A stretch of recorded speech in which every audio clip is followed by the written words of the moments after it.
Okay, Assalamualaikum warahmatullahi wabarakatuh and good day everyone. So today we will continue with the third part of this chapter, which is about first law of thermodynamics in the open system or control volume. Okay, so we will cover on the mass and energy analysis of the control volume ataupun untuk open system. So the conservation of mass is one of the most fundamental principle in nature. So we all familiar with this principle and it is not difficult to understand. Okay, sebelum ni kita dah belajar tentang conservation of energy, di mana energy cannot be created or destroyed. So untuk mass pun kita ada conservation principle. So for closed system, the conservation of mass principle is implicitly used since the mass of the system remain constant during a process. Okay, sebab closed system, untuk closed system dia punya mass dia adalah control mass. Jadi mass dia adalah M in is equal to M out. So untuk control volume punya case iaitu ataupun dikenali sebagai open system, mass can cross the boundary, so the amount of mass enter and leaving the control volume must be considered. So kita tak boleh nak buat M in is equal to M out. Okay, kalau that is a control volume, so the mass can cross. So this, for example, kita ada open system, jadi kita punya mass boleh keluar masuk. Okay, so dia punya mass in is not equal to the mass out. Okay. Okay, next is about mass and volume flow rate. So bila kita nampak perkataan flow rate kat sini, that mean dia adalah per unit time. Okay, dia mesti per time.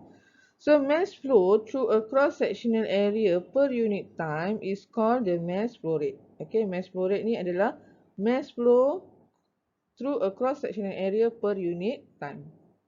M per time tu, M per T is equal to mass flow rate.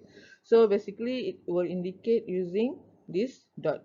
Okay, bila dia ada dot, macam contoh awak ada nampak W dot, ada Q dot. So semua yang ada dot ni dia indicate dia punya unit mestilah, contoh kalau Q dot ni kilojoule per second. Ni pun sama, kilojoule per second ataupun watt. Okay, bila dia per time, unit pun akan jadi per second.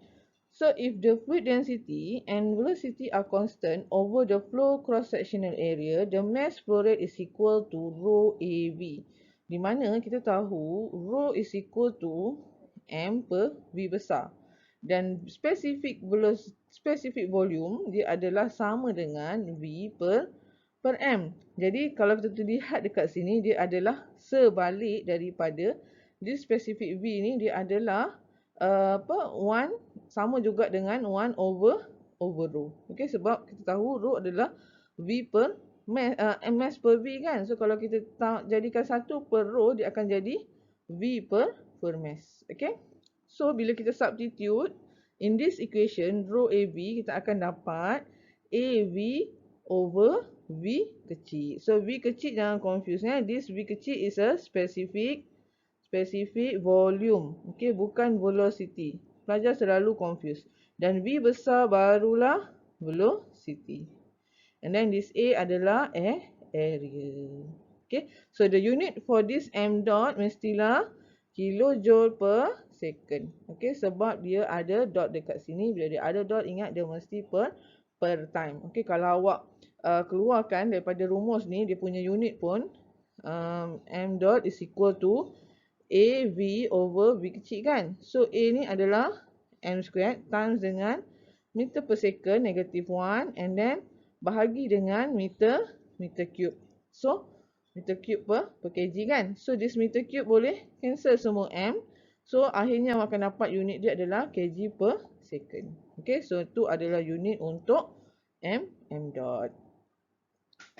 Okay, next is the principle of the conservation of mass. So ada dua. Yang pertama adalah the conservation of mass principle for control volume. Okay, so ni yang pertama.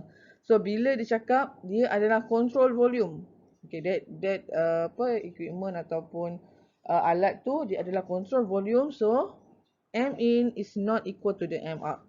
Dia punya equation adalah M in minus M out is equal to M control volume. Okay. Kalau soalan tu dia nyatakan dia adalah steady state, steady flow process. Jadi, barulah kita boleh guna M in is equal to M out. Okay. So, ni jangan confuse lah. So, macam mana awak nak bezakan dia? Biasanya dalam soalan dia akan bagi tahu either this process ataupun this system adalah control volume ataupun steady state ataupun steady flow.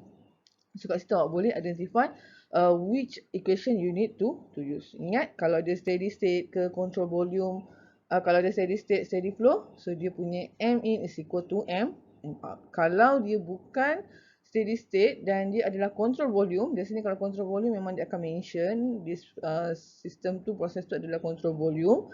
Jadi automatic M in minus M out is equal to M control volume. So the mass dia tak sama lah. Jadi bila kita buat energy balance, awak tak boleh nak rangkumkan kita punya mass tersebut sebab mass tak sama. So next is about the flow work and the energy of the flowing fluid. So as the fluid upstream push mass across the control volume, work done on that unit mass is equal to PV.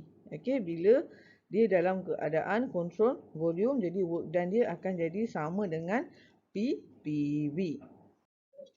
Okay, next is the total energy of a flowing fluid in the control volume system.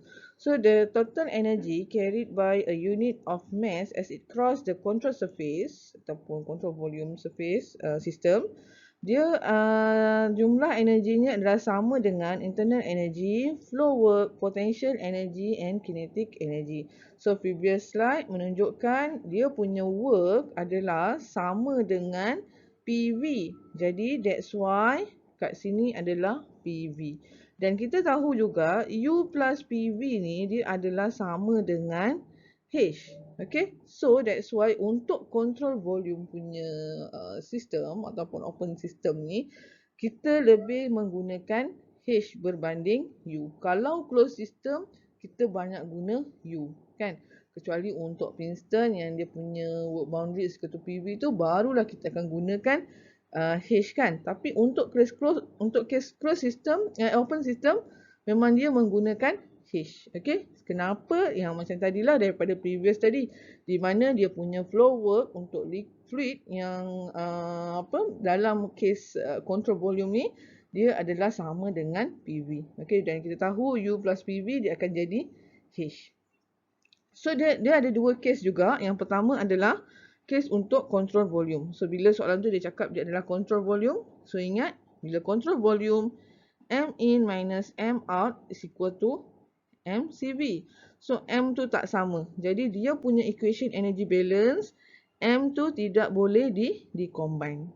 Itu saja beza. Kalau tengok sebenarnya kita punya equation energy balance sama saja macam sebelum ni juga yang kita dah belajar, kan. Cuma bezanya kat sini adalah H bukan U. Kalau closed system dia adalah U, untuk open system dia adalah H. So open system untuk control volume punya case, mass tak sama. Jadi bila mass tak sama, kita tak boleh nak sumkan kita punya mass tersebut. Kita kena pecahkan antara in dan out. Okay, so case yang kedua adalah bila di keadaan steady state, steady flow. So, tadi yang kita dah tengok, kalau dia steady maksudnya M in is equal to M out. So bila M in is equal to M out, kita boleh keluarkan kita punya M tersebut. Okay, itu saja beza dia. Dan ketiga-tiga equation ni pun yang membezakan dia adalah kalau awak lihat adalah unit. Okay, kalau unit kilojoule per kg, maksud dia adalah huruf kecil. Dia spesifik lah. Specific properties. Kalau dia huruf besar, so maksudnya dia adalah kilojoule sahaja. Kita kena darabkan dia dengan mass. Untuk case open system ni, kita akan banyak menggunakan power. So bila dia power, unit dia akan jadi kilojoule per second. So untuk jadikan unit kilojoule per second ni ataupun kilowatt, kita perlu darabkan dengan mass dot. Okay. So bila ada dot tadi ingat, jadi yang kat sini dia akan jadi kg per second. So kat sini akan jadi kilojoule per second, yang kat sini pun akan jadi kilojoule per second. Okay, bila ada dot ni, dia maksud dia mesti per second. Okay. So this is the example of the device which involve a steady flow. For example, kita ada nozzle, and then diffuser, turbine, compressor, mixing chamber, heat exchanger and throttling valve. So untuk these courses, kita akan cover 1, 2, 3, 4 sahaja. Okay, so yang lain ni kita akan cover secara surface lah. Nanti masa degree memang awak akan belajar secara detail. Okay. Okay, so we move to the first and second device, which is nozzle and diffuser. Okay, for nozzle is a device that increase the velocity of fluid at the expense pressure. Okay, bila di expandkan pressure at the outlet part, this is the outlet, and then this is the inlet. So dekat outlet, velocity akan lagi tinggi berbanding dengan inlet. Okay, itu adalah nozzle. Okay, for example, kita ada garden hoses kan, garden hoses.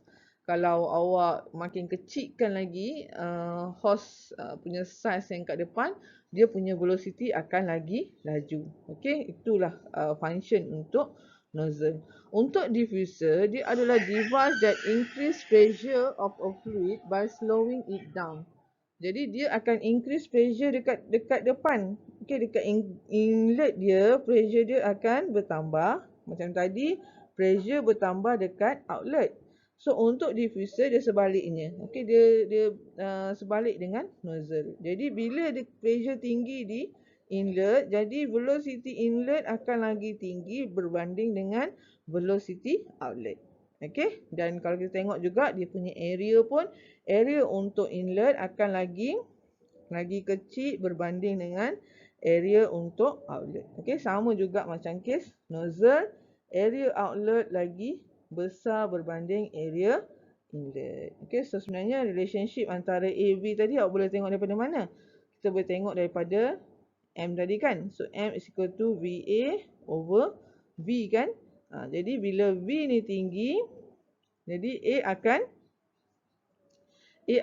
rendah. Okey, sebab dia bersebelahan. Okey, jadi relationship dia adalah bertentangan. Okay, so commonly utilized in the jet engine, rocket, spacecraft and even the garden hoses. Q is equal to 0. The heat transfer from the fluid to surrounding very small. Okay, untuk kedua-dua nozzle and diffuser, kalau dia tak bagi tahu ada heat, that means you can neglect it. Okay, you can assume that the Q is equal to 0. Sometimes dia akan mention there it is the adiabatic nozzle ataupun adiabatic process. Okay, ataupun kalau dia tak mention, you can neglect it as a 0. Sama juga dengan W dan juga delta PE. Kalau tak diberitahu ada, you can assume it as a 0.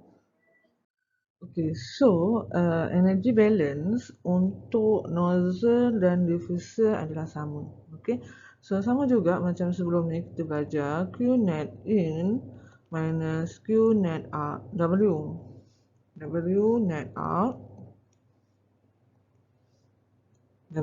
net out is equal to delta U, delta H plus delta KE plus delta PE. Okey, cuma beza kat sini sekarang ni kita separatekan antara in dan out. Okey, konsep energy balance tu masih sama. Okey, macam contoh kita ada Q net in ni mestilah Q in minus Q out, and then W net out adalah W out minus W in. So sebenarnya kalau you rearrange this all equation, you akan dapat this equation. Okay, and then for this equation dia ada dot. So bila dia ada dot, that means dia adalah kilojoule per second. Okay. So bila kita rearrange all the equation, and for the some cases for nozzle and diffuser, bila dia tidak menyatakan KE dan PE, kita boleh assume it is a 0. So bila it is a 0, so we will get that H1 V1 over 2000 is equal to H2 V2 squared over 2000. Ingat 2000 ni adalah disebabkan conversion unit. Okay. So dia punya equation sebenarnya samalah.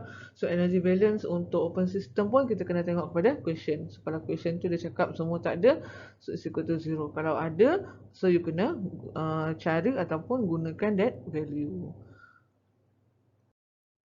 Okay, so for example kita ada kat sini steam at 0.4 megapascal enter an adiabatic nozzle. Okay, so dia adalah nozzle. So dia bagi dekat dekat state pertama yang masuk ni dia bagi P adalah 0.4 megapascal, and then dia bagi juga nilai T. T dia adalah 300 degree Celsius. So kat sini yang masuk adalah steam. Okay, so bila steam, ingat kita kena refer steam table. Okay. Dan dia juga bagi with a low velocity and then leave. So bila dia kata low velocity, jadi kita boleh anggap the V here, V1 here is equal to 0. Okay. So dekat keadaan kedua dia bagi leave at the 0.2 megapascal. So dia bagi 0.2 megapascal, and then dia juga bagi nilai quality iaitu X 0.9. Okay, so kita dah ada semua, dah keluarkan maklumat. So first step kita adalah kita kena buat dia punya energy balance. Okay, energy balance. So energy balance kita ada Q minus W is equal to M H2 minus H1 plus V2 squared minus V1 squared over 2000 plus D Z2 minus Z1 over 1000. Mungkin saya keluarkan je lah kita punya energy balance yang kita dah pernah belajar sebelum ni kan. So Z dia kata tak ada, so kosong. So V kita ada sekarang kan, cuma kita tak ada adalah nilai untuk V1 kita akan jadi kosong. Okay. Lagi dia adalah adiabatic, so dia tak ada Q, and then dia pun tidak nyatakan dia ada work yang berlaku, so W pun is equal to 0. Jadi kita boleh susun dekat sini, kita akan dapat kita punya equation adalah sama macam tadilah. H1 is equal to V1 dah tak ada kan sebab kosong, jadi kita boleh terus ignore kat sini. Okay, kita terus masukkan H1 is equal to H2. H1 ke sini kan jadi positif plus V2 squared over 2000. Okay, so ini adalah kita punya energy balance. Okay, so tengok apa yang dia minta. Sekarang dia suruh cari exit velocity. So kalau kita tengok kat sini, nilai H1 dan nilai H2 kita kena dapatkan daripada table sebab dia adalah steam. Okay, so dia pun dah bagi nilai-nilai yang kita boleh refer daripada table untuk state 1 dan state 2. So step pertama kita buat energy balance, dan step kedua kita pergi kepada state 1. So at state 1 kita kena refer table A5. Okay, dekat pressure table at P is equal to 0.4 megapascal. So kita tengok dia punya nilai T. So T kita ni adalah 300 lebih besar daripada T set. Jadi dia adalah superheated. Okay, so bila dia superheated, so kita kena refer table A6 at P is equal to 0.4 megapascal, T is equal to 300 degree Celsius. So kita boleh ambil nilai H1. So H1 is equal to 3067.1 kilojoule per kg. Okay, so for the state 2, so So state 1 dah dapat, state 2 pula. So state 2 dia bagi kita pressure dan dia dah bagi tahu dia ada nilai X. So bila dia ada nilai X, automatic this is the saturated liquid vapor mixture. Okay, so bila dia mixture, awak boleh refer kepada pressure table. Okay, so refer kepada table yang sama, table A5 at P is equal to 0.2 megapascal. So awak kena cari nilai H. H2 is equal to HF plus X as HFG. So dapatlah nilai dia. Nilai ni akan dapat kat sini 2486.1 kilojoule per kg. Okay.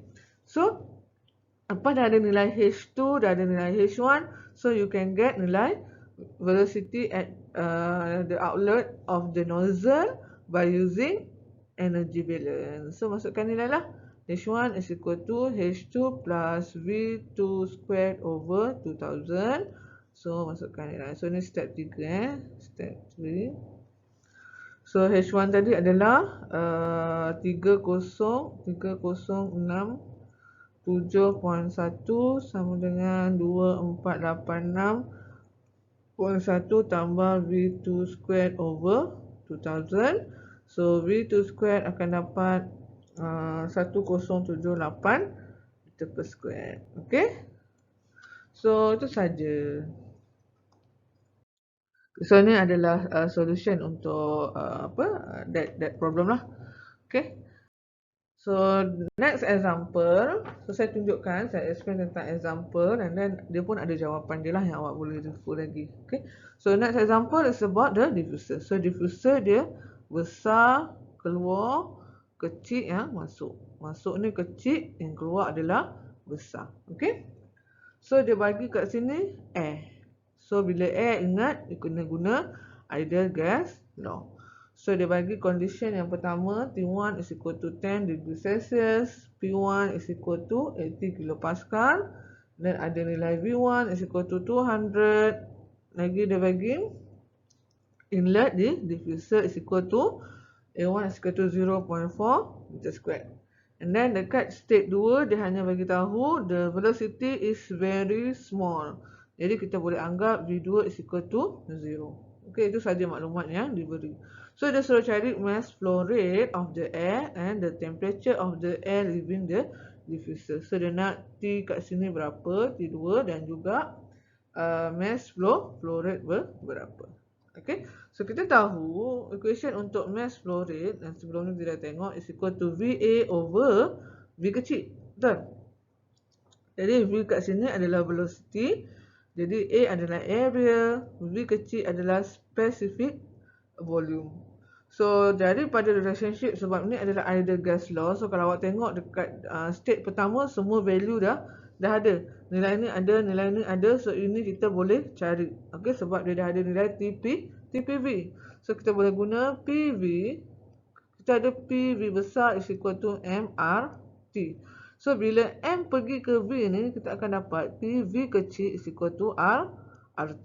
So awak boleh cari nilai V. So masukkanlah V kecil is equal to R dia adalah 0.287 darab dengan 273 tambah 10 bahagi dengan P dia adalah 80. So akan dapat V kecil 1.015. Okay, specific volume. So bolehlah masukkan dalam this equation untuk get the mass flow rate. So V velocity is equal to, velocity dia adalah 200. Okay, and then darab dengan area dia adalah 0.4. So tengok kat sini saya tunjukkan unit supaya awak nampak yang dia punya unit akan cancel out to get the unit for mass flow rate. Okay. So kalau kita tengok kat sini unit mass akan cancel. So yang tinggal adalah kg per second. Unit meter akan cancel. Okay. So kita akan dapat kat sini the value is equal to 78.82 kg per second. Okay. So ini untuk A. So next, dia nak adalah temperature. So kita tahu temperature basically kita boleh dapat daripada relationship ideal gas law kan. Iaitu kita tahu H is equal to CPT. Okay. So kita boleh dapatkan nilai H1. Nilai H2 kita boleh dapatkan daripada energy balance. So kita dapatkan dulu. So H1 is equal to CP-T1 iaitu sama dengan 1.005 darab dengan 283. Okey. 283 tu adalah 10 dekat keadaan yang pertama. Okey, T1. So CP sebenarnya boleh dapat daripada table A2. So dapat nilai kat sini adalah 284.42 kJ per kg. So daripada energy balance kita tahu H1 plus V1 squared over 2000 is equal to H2 plus V2 squared over 2000. Okay, so ini adalah energy balance untuk diffuser. So kat sini apa yang kita boleh cancel? So dia dah cakap V2 adalah 0. So sini adalah 0. So V1 kita dah ada, H1 kita dah ada. So kita boleh dapatkan nilai H2. So masukkan saja nilai untuk energy balance ni. So kita ada 284.42 tambah dengan V1 adalah 200 per 2000 sama dengan H2. Jadi H2 adalah 304.42 kJ per kg. So lepas dah dapat nilai H2, kita tahu juga H2 is equal to CPT2. Jadi kita boleh dapatkan nilai T2. So masukkanlah nilai dia. 304.42 sama dengan 1.005 T2. So T2 is equal to 302.9 Kelvin. Okay, so itu saja. So ni adalah solution yang daripada this slide. So you can refer also, and then the value is quite different, maybe because of the titik perpuluhan je lah biasanya. Okay. So next we move to the turbine and compressor. Tadi nozzle and diffuser. So nozzle and diffuser ni dia lebih kurang lah konsepnya. Sama juga dengan turbine and compressor. Dia lebih kurang juga. So turbine is a work producing device through the expansion of fluid. So dia akan expand, dia membesar. Okay, dia punya alat dia akan besar. Area dekat outlet adalah lebih besar berbanding dengan area di inlet. Okay, inlet sini adalah area outlet. So area outlet akan lagi besar daripada inlet. So untuk case turbine dia akan ada W out. Okey, ingat kalau kawasan yang besar dia akan hasilkan W. So kalau macam case turbine yang keluar besar kan, jadi dia adalah W out. Kalau compressor yang besar adalah masuk, inlet yang besar, area yang besar adalah di inlet berbanding dengan area di outlet lagi kecil. Okey, so bila dia kecil, jadi work tu akan masuk. Okey, work masuk. Dia ada W. Kalau besar keluar kan, jadi dia ada W out. Kalau besarnya in, dia adalah W in. Itu cara awak nak ingat lah antara turbine dan compressor. So kalau macam lukisan pula, kalau nak ingat mana satu dia membesar depan ke dia besar belakang. So ingat compress. Compress kita mengecilkan dia kan. Kita compress give a force. Jadi dia akan kecil dekat depan. Okey. Berbanding dengan turbine dia adalah sebalik daripada compressor. Itu cara kaedah macam mana saya nak ingat, nak membezakan antara turbine dan compressor. Okey. So compressor as well as pump and fan. Okay, for example untuk compressor adalah pump dan juga fan, device used to increase the pressure of fluid and involve work input. Okay, macam tadi saya cakap lah, kalau compressor dia ada work in, kalau turbine dia ada work out. And then dia punya case pun sama, bila dia adalah well insulated, the Q is equal to 0, delta PE dan delta KE boleh diabaikan due to very small value due to the enthalpy. Okay, sama macam case nozzle and diffuser. Kalau dia beri nilainya ada, kalau tidak kita boleh anggap dia sebagai 0. Kita can assume it as a 0 value. Okay. So energy balance untuk turbine, so sama. Ingat, kalau energy balance dia memang equation yang sama. Equation asal dia tu adalah sama macam yang you dah pernah belajar dalam closed system. Okay, kita ada Q net in minus W net out is equal to delta H plus delta KE plus delta PE. Okay, so kat sini kita boleh letak 2, tapi kalau awak letak 2, maknanya awak kena buat conversion unit lah. Okay, sebab dalam kes thermodinamik kita banyak menggunakan unit kilopascal. Okay, jadi kita kena tambah 2000 lah kat bawah dia. Okay, so kalau macam dalam exam tak boleh nak ingat nak keluarkan this equation, apa yang awak boleh buat, you can come up with this equation. So when you come up with this equation, you cancel apa yang 0 untuk case turbine and compressor ni kan ada kes-kes tertentu kan. So bila kes-kes tertentu tu baru kita ada masukkan lah sama ada Q net in ke Q net out ke. So kalau dia kata tak ada, dia adalah insulated, well insulated, so kita boleh anggap Q is equal to 0 and then W dia ada. Kalau turbine tadi, turbine yang besar adalah dekat depan kan. Jadi ingat, bila depan yang besar dia akan ada W out, sebab besar tu dekat outlet. Okay, sebab tu dia ada W out. So dia akan ada W out. Kita tak boleh jadikan dia 0. Okay. So bila kita simplifykan daripada this energy balance akan menghasilkan this, dan simplify it, so kita akan dapat ni. Okay, W out is equal to M H1 minus H2. Okay. So next adalah untuk compressor, pump and fan. So kita tahu kalau compressor dia kecil dekat outlet kan. Jadi bila dia kecil outlet, dia akan ada W in. Okay, W work itu akan berlaku di kawasan inlet. Okay. So sama juga energy balance. So daripada sini akhirnya kita akan dapat W in is equal to MH2 minus HH1. Okay, so sebenarnya kalau awak tengok untuk turbine dan compressor tadi, awak akan dapat equation yang berbeza kan. Sini turbine, sini compressor. So kalau turbine tadi dia mestilah W out is equal to M H1 minus H2. Kalau dekat sini W in is equal to M H2 minus H1. Okay, jangan confuse.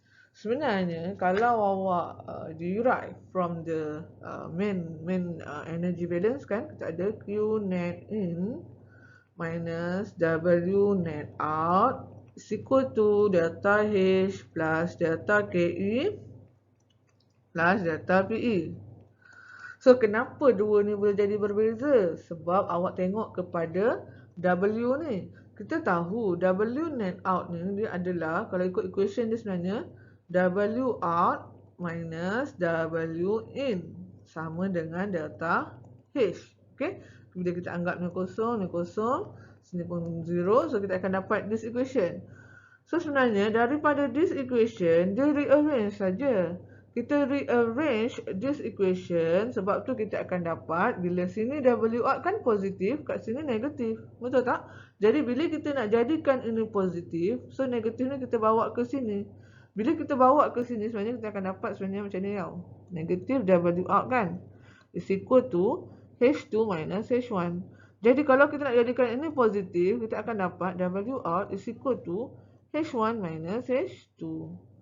Itu saja sebenarnya. Okay, so kalau you faham the concept of the first energy balance, basically you tak ingat dia punya equation kedudukan H2 tolak H1 ke H1 tolak H2 pun tak kisah. Okay, sebab you can derive it.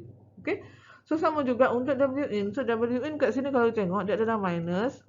So dia adalah positif kan. Minus berjumpa minus adalah, kalau tengok minus W in pun minus.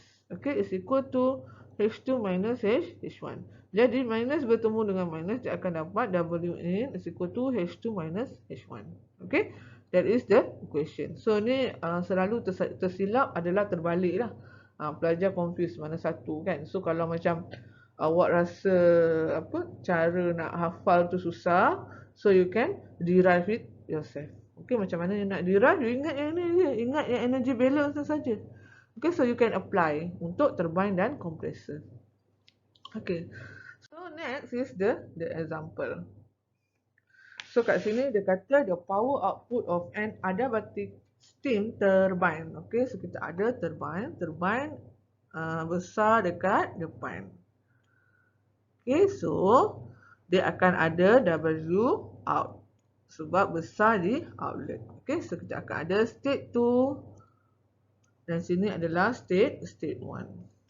Okay, so nilai yang dia dah bagi sebanyak, nilai dia dah bagi P1 is equal to 2 megapascal, and then dia bagi juga T1 is equal to 400 degree Celsius. So ni adalah steam steam, so kena refer table.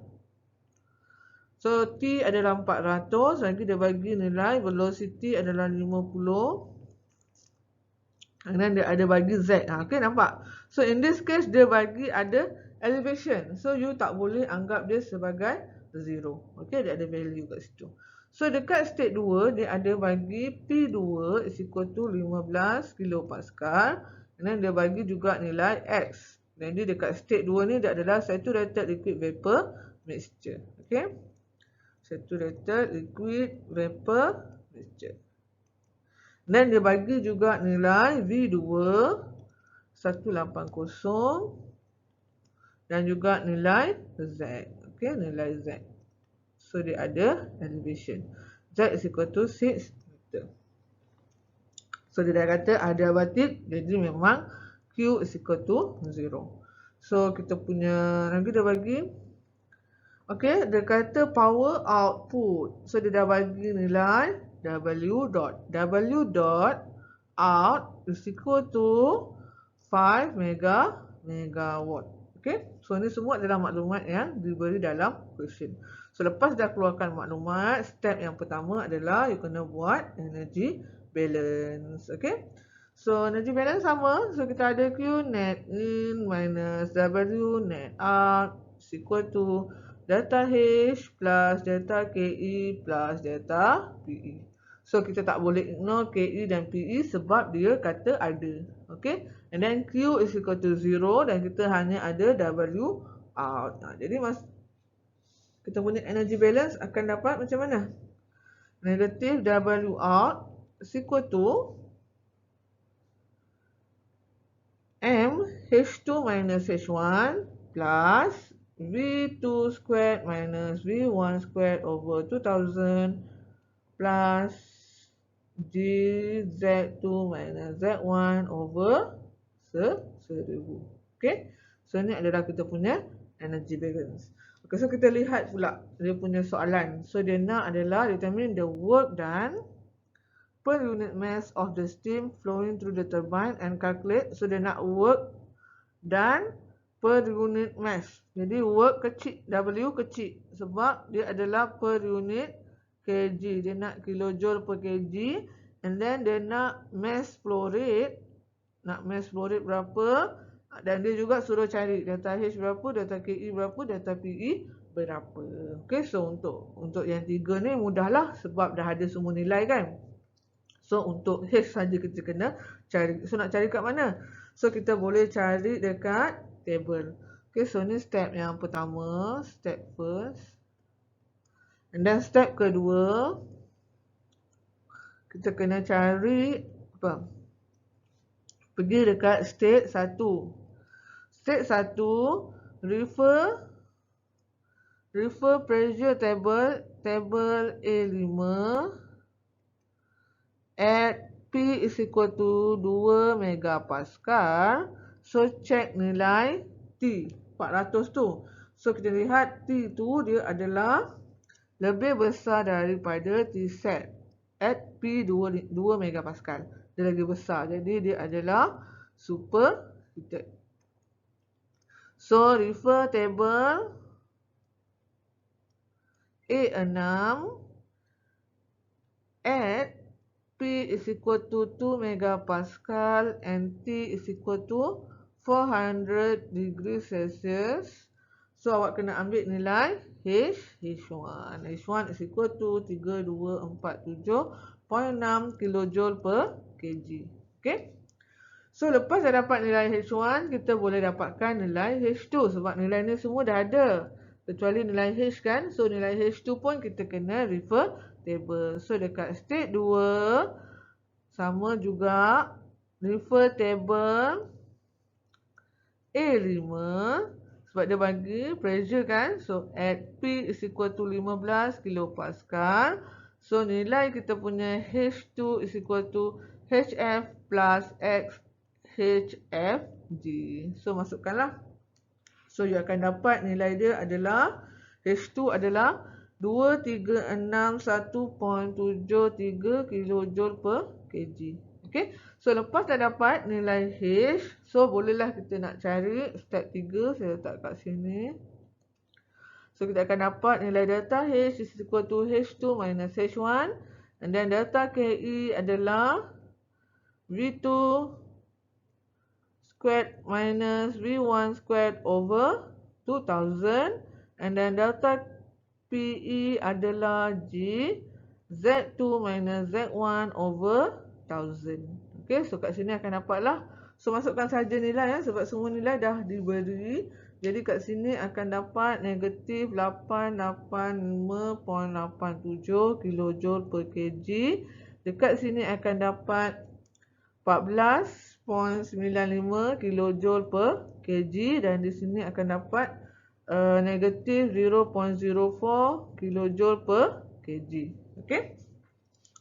So lepas dah dapat semua nilai, sudah menjawab soalan yang pertama. Dan soalan yang kedua dia nak work done per unit mass. Jadi dia nak this one, W. So kita dah buat this equation. Jadi dia nak per unit mass. So mass ni pergi ke sini. So awak akan dapat negatif W kecil out is equal to, masukkan nilai yang ni tadi dah kira tadi tu. So H2 adalah negatif 885.87 tambah dengan V2 adalah 14.95 tolak dengan 0.04 untuk PE. Okey, so dah masukkan nilai, awak akan dapat kat sini adalah 870.96 kilojoule per kg. Okey, ni W kecil So kat sini apa yang perlu buat, negatif kat sini pun akan negatif. So dapat positif lah. W out is equal to 870.96 kilojoule per kg. Okay. So next, dia nak calculate the mass flow rate of the steam. Okay, so mass flow rate, awak tahu sebelum ni kita belajar rumus untuk mass flow rate adalah VA over V kecil kan, betul tak? So kalau awak nak guna rumus ni, in this case, dia tak bagi nilai area. Jadi kita tak boleh nak guna this equation. Okay, sebab nilai kita tak cukup nilai. Area tak ada. Tapi kalau tengok pada soalan, dia ada bagi nilai power. So you can relate antara power, mass flow rate is equal to power out over W out. Okay, W out tadi kan yang awak dah dapat dalam per unit kg kan. So bila you masukkan kat sini sebenarnya, saya tunjuk 5000.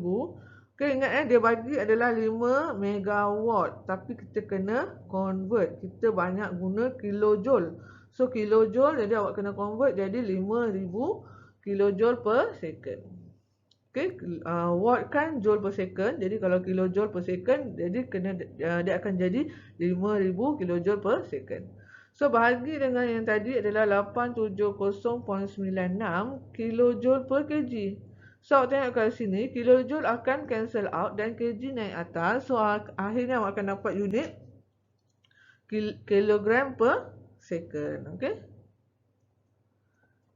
So itu adalah kaedah macam mana awak nak dapatkan nilai mass flow rate. Okay, sebab mass flow rate yang awak belajar sebelum ni rumus dia adalah velocity times dengan area bahagi dengan specific volume. Tapi sebab kita tak ada nilai ni, nilai specific volume kita boleh cari.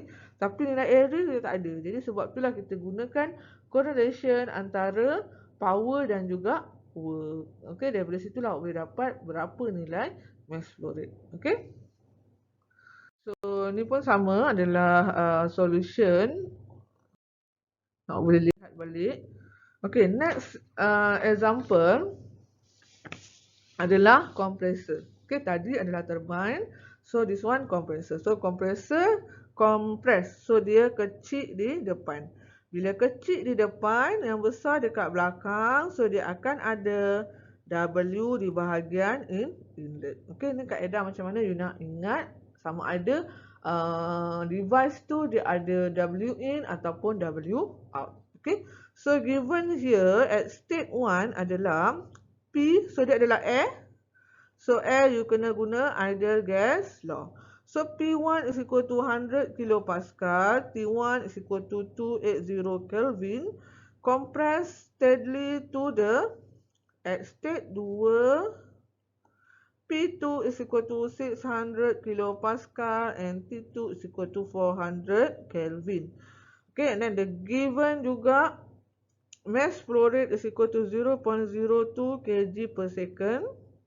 And then heat loss. Okay, so sebelum ni kita buat dia tak ada heat kan. So this case dia kata dia ada heat loss. So dia adalah Q kecil. Okay, Q kecil sebab apa? Sebab unit dia adalah kilojoule per kg. So 16 kilojoule per kg. Assuming change in kinetic and potential energy negligible, jadi kita boleh anggap KE dan PE is equal to 0. So determine the necessary power input to the compressor. Okay, maksud kat sini dia nak adalah W dot, W besar dot in. Okay, kat sini ni. So, memang first step pertama kita kena buat energy balance. So, energy balance dia adalah Q net in minus W net out is equal to delta H plus delta KE plus delta PE. So this one is equal to 0, 0. So dia kata dia ada heat loss. Jadi bila dia ada heat loss, that means dia adalah negative Q. Okay, sebab ni kalau positif adalah Q in kan. So Q out. So Q out ni adalah Q kecil. So case kita sekarang ni dia nak besar kan, Q besar. Sebab kita nak W dot. Jadi kat sini kena ada dot juga. Okay, so kat sini minus dengan W in. Sebabnya kita punya kita punya W kan dekat inlet. Jadi kat sini kena ada negatif. Okay, macam sebelum ni juga W net out is equal to W out minus W in. Jadi minus W in is equal to M dot H2 minus H1. Okay, so ni adalah dia punya energy balance. So since kita nak W ni adalah power, so kita kena ada dot lah. Sebab dia akan dapat at the end the unit dia adalah kilojoule per second. Okay, so ni adalah energy balance. So lepas dah dapat energy balance, kita tengok step kedua to solve. Kita kena tengok dekat setiap state. So kita kena ada dapatkan nilai H1 dan nilai H2. So step kedua at state 1. So kita punya H1 is equal to CP T1. So T1 kita dah ada, CP pun ada. So should be no problem. So boleh guna 1.005 darab 280 is equal to 281.4 kilojoule per kg. Okay, so at state 2 dia nak H2. So H2 pun kita dah ada nilai temperature, so just masukkan nilai saja. So awak akan dapat 1.005 darab dengan 400 sama dengan 402 kilojoule per kg. Okay, so next kan dia nak adalah power kan. So awak dah dapat nilai H, so masukkan sahaja dalam equation energy balance. So step 3, kita punya energy balance adalah M dot Q kecil out minus plus W in is equal to M dot H2 minus H1. Okay, so W in, masukkan saja semua nilai yang ada. So kita boleh combine, this M boleh combine sebab dia adalah sama kan nilai mass tu. So masukkan nilai dia adalah berapa dapat? 0.02. So masukkan nilai H2 tadi adalah 402 minus 281.4, and then kena sini adalah tolak kan. Saya tertinggal tolak So ni adalah tolak tolak Q out. Okay, sebab ni net in kan. So ni adalah Q in minus Q out. Saya tertinggal negatif. Okay, so bila sini tolak, pergi sebelah kanan dia akan jadi positif. Tambah dengan Q out dia dah bagi iaitu 16 kilojoule per kg. Okay. So akan dapat at the end the answer adalah 2.73 kilowatt. Okay, so tu saja. Okay, so ni solution dia. So jawapan dia ada agak lari sikit disebabkan value of CP tu Macam yang saya cakap sebelum ni, CP basically kita kena ikut kepada temperature. CP from table tu based on temperature kan. So sepatutnya kalau nak based on temperature tu kita kena buat interpolation lah untuk nilai-nilai yang tak ada. Okay, so agak lain sikit lah jawapannya. Okay, next is ada device which is a throttling valve. So throttling valve is a flow restrict device that cause a significant pressure drop in a fluid. Okay, contoh kita ada pipe. So pipe tu kalau kita ada adjustable valve yang untuk awak buka air atau tutup air tu, so dia menggunakan konsep throttling valve di mana fluid tu akan flow into the device and then akan menyebabkan ada perubahan pressure drop. Okay, so same family example are ordinary adjustable valve and capillary tubes. Okay, device is a mixing chamber. So the mixing chamber pun nak boleh lihat di rumah. For example, T-elbow untuk air panas dan air sejuk. Okay, kalau ada air panas dan air sejuk, ada apa, heater kan, water heater. So yang dia boleh menggabungkan, mencampurkan antara cold water dan hot water. So itu adalah mixing chamber. So in the mixing chamber, the section where the mixing process take place. Okay, ada percampuran. Tadi for example, campuran antara air sejuk dan air panas. And ordinary T-elbow or Y-elbow in a shower, for example, serve as the mixing chamber for the cold and hot water stream. Okay, so dia punya energy balance, dia akan jadi, kita kena tambahkan. Okay, kena tambahkan sebab inlet dia akan ada dua, iaitu yang pertama dekat hot water, yang kedua dekat cold water. So kita kena tambahkan dua, barulah dia akan menghasilkan kat sini outlet dia, iaitu yang ketiga ni sebagai outlet. So inlet akan ada dua lah. So dia akan ada mixing kan. So that's why kita kena tambahkan. Okay. Next, heat exchanger. So device where two moving fluid stream exchange heat without mixing. Kalau tadi dia mixing chamber ni dia mix. Kalau heat exchanger ni dia still ada two fluids, two moving fluid, tapi dia tidak bercampur. Okay, dia akan diseparatekan lah. Macam this one for example, this system dia ada heat, okay, this fluid A dan fluid B, tapi dia tidak bercampur. However, this fluid B will give a heat to the fluid A ni. So dia akan memberi heat kepada this system dalam fluid A ni, tapi tidak bercampur. Okay. So energy balance dia pun sebenarnya dia akan separate lah berbanding tadi. Kita kena tambah dan dia boleh digabungkan. Untuk this case dia tak boleh digabungkan. Okay.